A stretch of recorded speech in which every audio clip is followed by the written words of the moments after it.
కృపాంజలి కార్యక్రమానికి ప్రేమతో మేము ఆహ్వానిస్తున్నాం.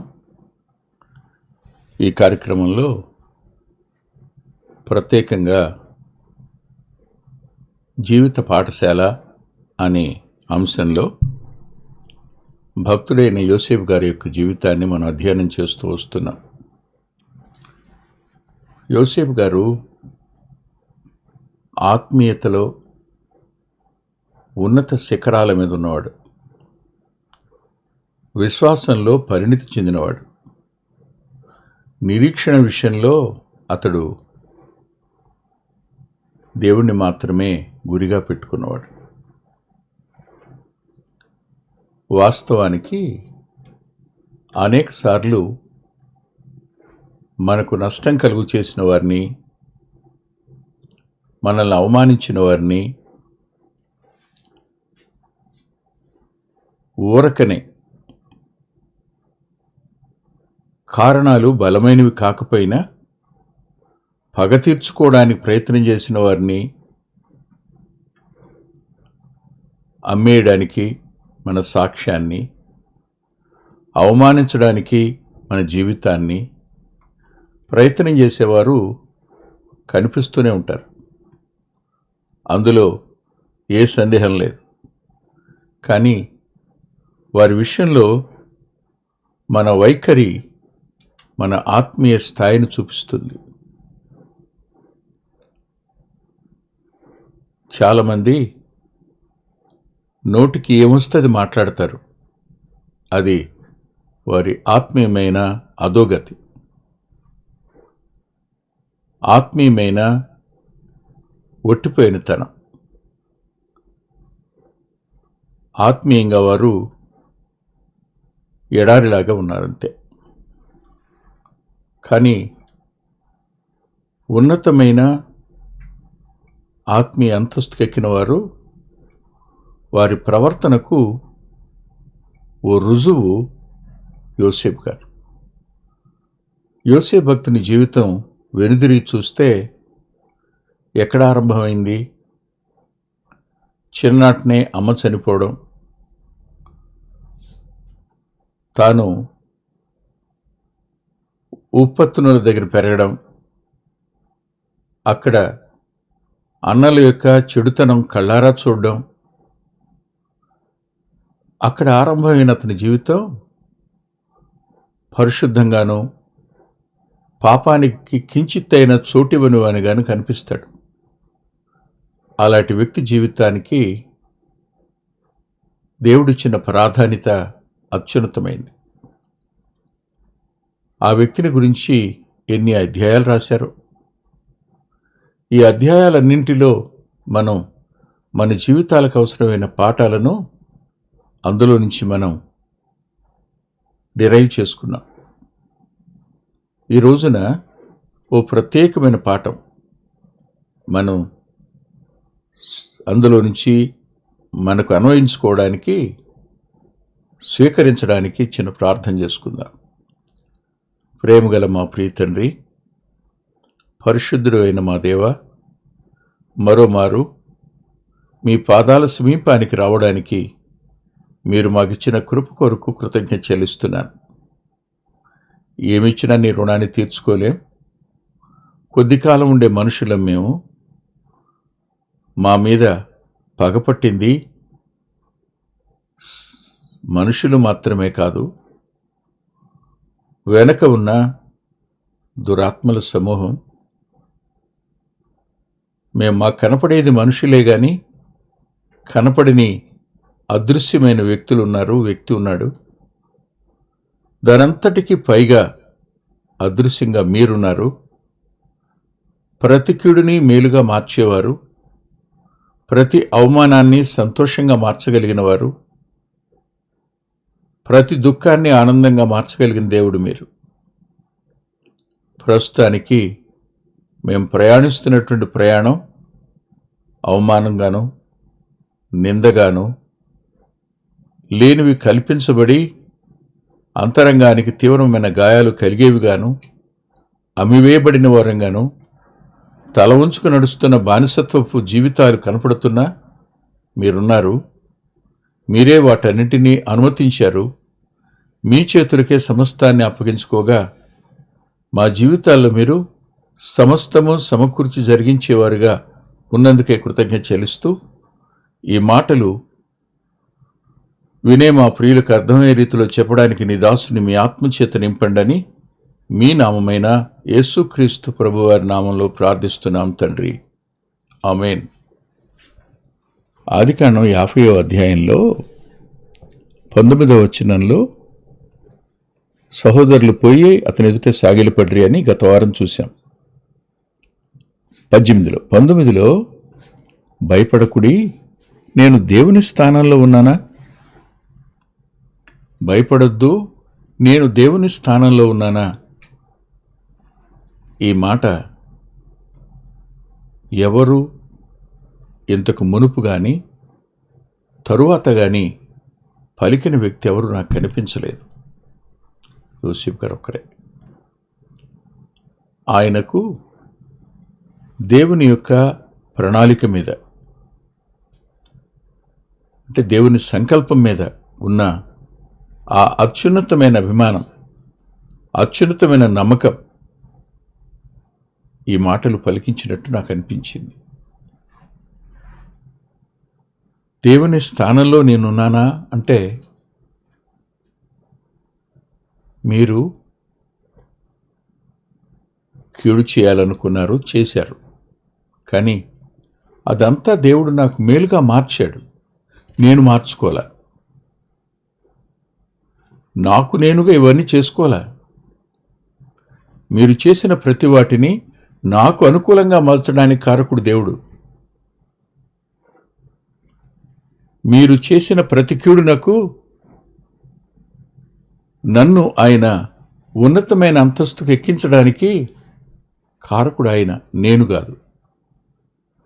నా అంతట నేను ఈ స్థానంలోనికి రాలా. మీరు చేశారు, దాన్ని ఆధారం చేసుకుని ఆయన నా మీద కనికరపడి నన్ను ఈ స్థాయికి ఆయన తీసుకుని వచ్చాడు. దీనంతటికీ కారకుడు ఆయన. చివరికి ఇంతకాలం మిమ్మల్ని పోషించడానికి కూడా నన్నే తన సాధనంగా వాడుకున్నాడు, అంతవరకే కదా. కానీ మీరు వచ్చి నన్ను క్షమించమని అడుగుతున్నారు.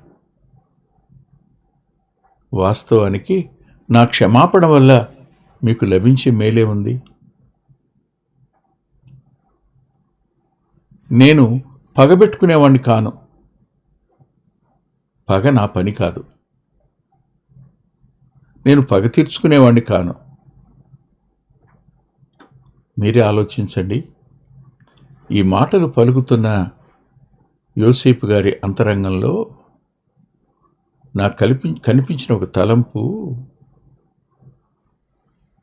క్షమాపణ కోరినా మార్పు లేని జీవితానికి అర్థం ఏమిటి?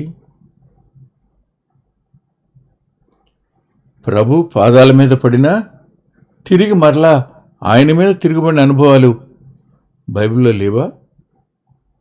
ఖచ్చితంగా ఉన్నాయి కదా. మనుషుల వద్ద సమాధానపడి వారి అంతరంగంలో సమాధానపడిన వ్యక్తి మీద పగ ద్వేషం పెట్టుకున్న వ్యక్తులు లేరు. ఇంతెందుకండి, అబ్షాలోము వచ్చాడు. దావీదు యోవాబుతో చెప్పి ఆ యవల చేలను తగలబెట్టిన తరువాత యోవాబు చేత అబ్షాలోముని అంతఃపురంలోనికి, తన సభా ప్రాంగణంలోనికి పిలిపిస్తాడు. పిలిపించి ముద్దు పెట్టుకుంటాడు కదా. ఆ ముద్దు పెట్టుకోవడానికి ఏమిటి అర్థం? నేను నిన్ను క్షమిస్తున్నాననే కదా. ముద్దు పెట్టుకోవడానికి అర్థం ఏంటి? నేను నిన్ను శిక్షించననే కదా. ముద్దు పెట్టుకోవడానికి అర్థం ఏంటి? నేను నీ నుండి సమాధానాన్నే కోరుతున్నానని కాదు. ఇప్పుడు తండ్రి ప్రేమ ఉంది అందులో, తండ్రి క్షమ ఉంది అందులో, తండ్రి యొక్క కనికరం కూడా ఉంది. అయినా అబ్షాలోములో మార్పు వచ్చిందా?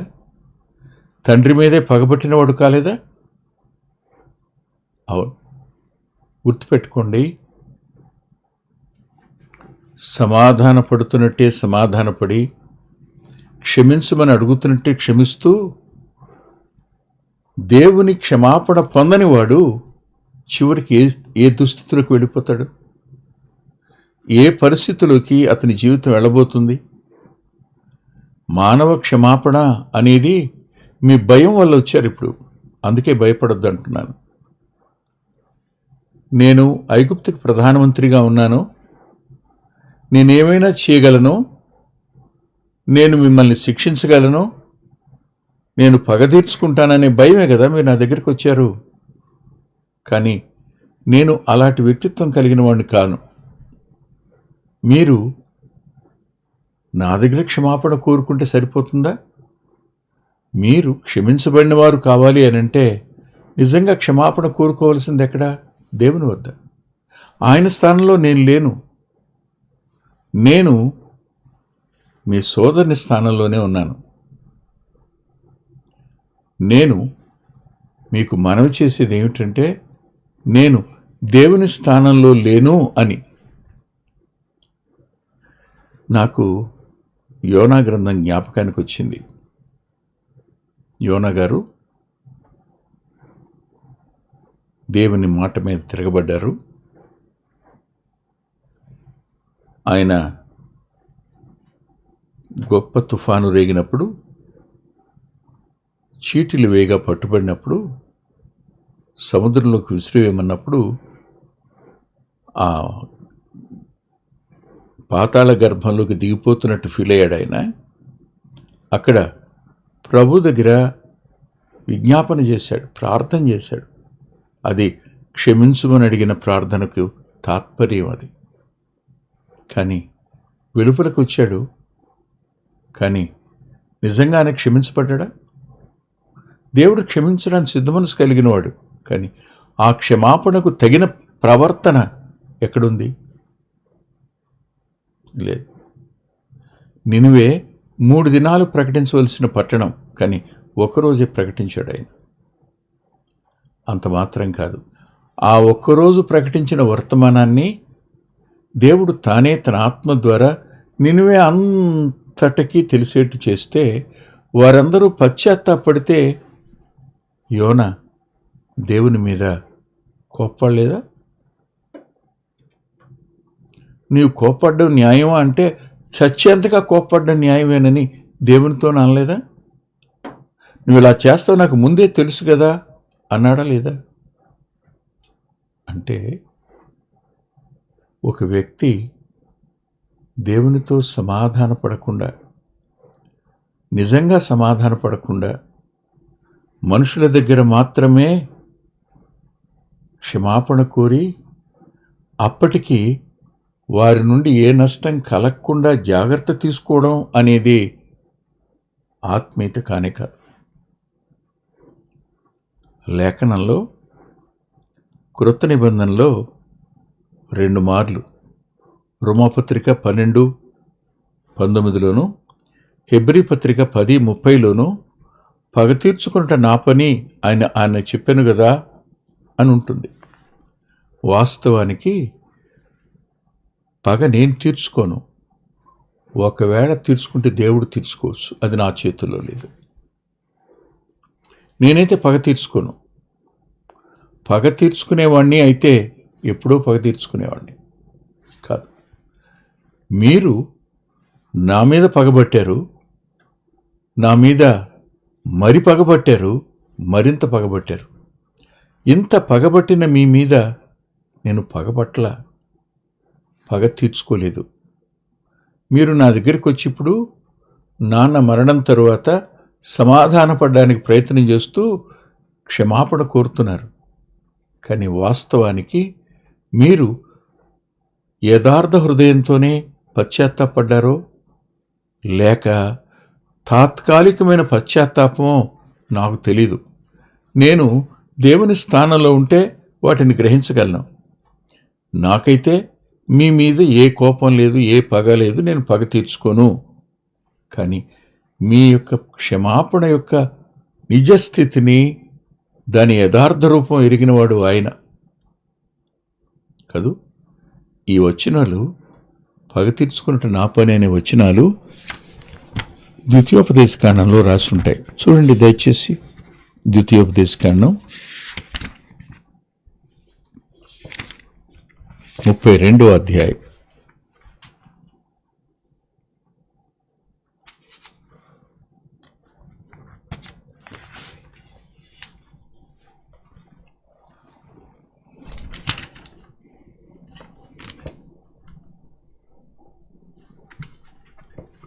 ముప్పై 35వ వచనం. వారి కాలు జారు కాలమున పగ తీర్చుటయు ప్రతిఫలమిచ్చుటయు నావే.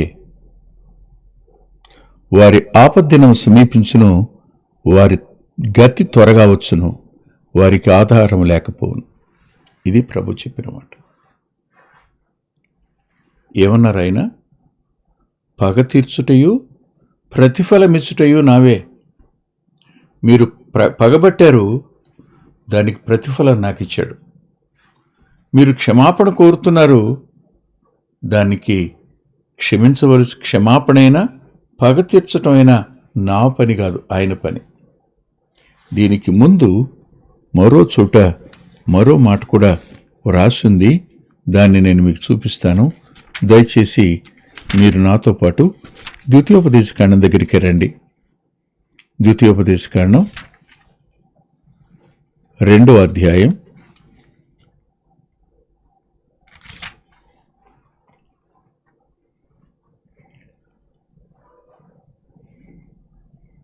30-31 వచనాలు. అయితే హెష్బోను రాజైన సీహోను మనలను తన దేశ మార్గమున వెళ్ళనిచ్చుటకు సమ్మతించలేదు. నేడు జరిగినట్టు నీ చేతికి అతను అప్పగించుటకు నీ దేవుడని యెహోవా అతని మనసును కఠినపరిచి అతని హృదయమును తెంపు కలుగు చేసెను. చూడుము, సీహోనును అతని దేశమును నీకు అప్పగింప మొదలుపెట్టి ఉన్నాను. అతని దేశము నీదగును, నీవు దాన్ని స్వాధీనపరుచుకుని మొదలుపెట్టుదు అని నాతో చెప్పెను. ఈ మాట దేవుడు చూస్తూ ఊరుకోడని,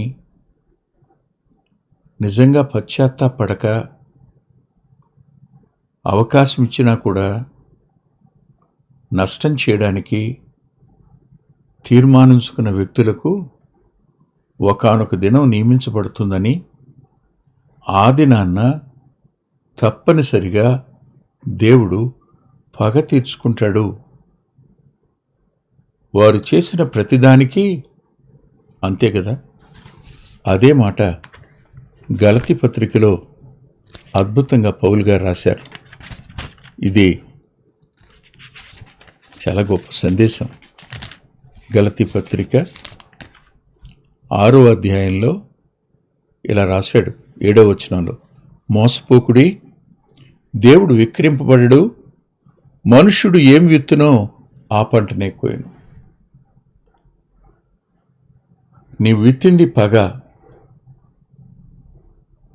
నీవు విత్తింది మోసం, నీవు విత్తింది నైవంచన.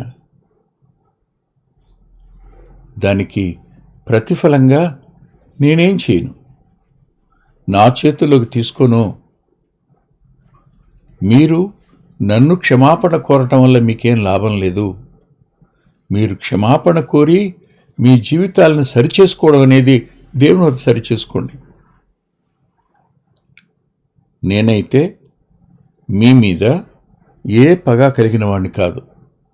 ఇంతకాలం నేను పోషించాను కదా, మిమ్మల్ని సంరక్షించాను కదా, జాగ్రత్తగానే చూసుకున్నాను కదా, మీకే లోటు రానివ్వలేదు కదా.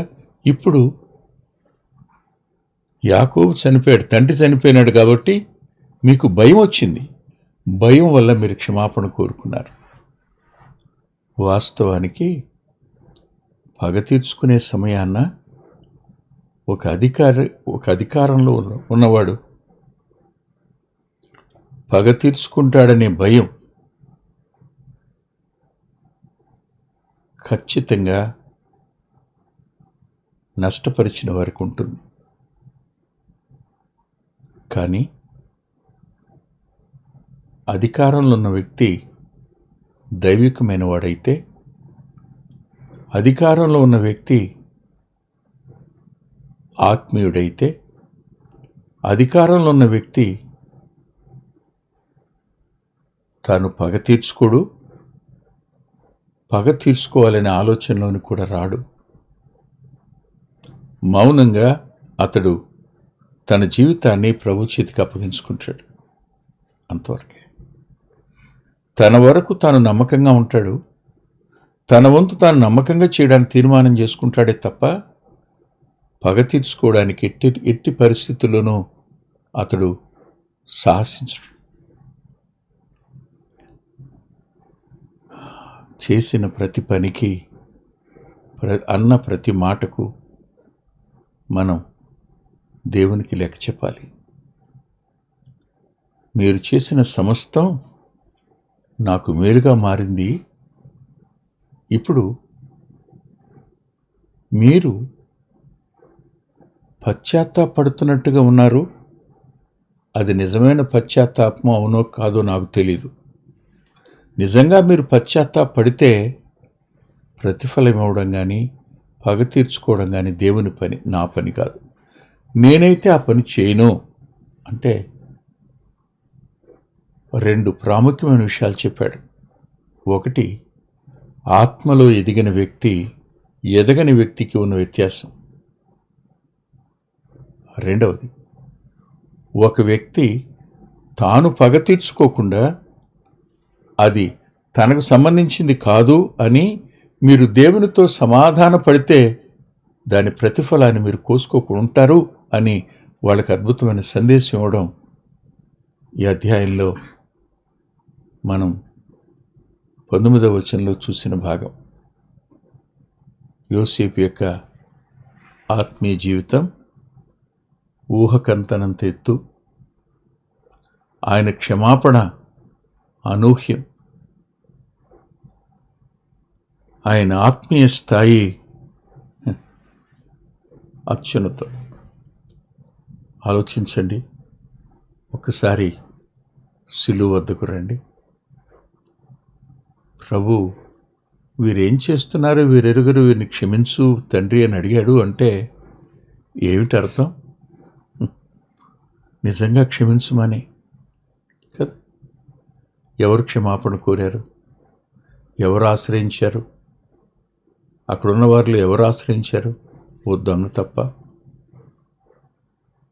ఎవరు సాక్ష్యం ఇచ్చారు? ఓ శతాధిపతి తప్ప. ఎవరు చూశారు? బళ్ళెం పెట్టి పొడిచిన వారు తప్ప. మిగిలిన వారందరూ ప్రభువుకు శత్రువులుగా ఉన్నారు. అయినా ఆయన క్షమించాడు. క్షమాపణ మానవ జాతికి అనుగ్రహించాడు. క్షమాపణ అనేది దేవుంది, క్షమించవలసింది ఆయన. మనం ఎవరైనా క్షమించమన్నప్పుడు నేను క్షమించను అని అనొద్దు. కానీ మనసులో నేను దేవుని స్థానంలో లేను, మీ క్షమాపణ వాస్తవం అయితే దేవుడు క్షమిస్తాడు, ఏ పగ తీర్చుకోడు అన్న సత్యం వద్దకు మనం రావాలి. అది ఆత్మీయులు నేర్చుకోవాల్సిన పాఠం. తల్ల వంచండి, ప్రార్థన చేసుకుందాం.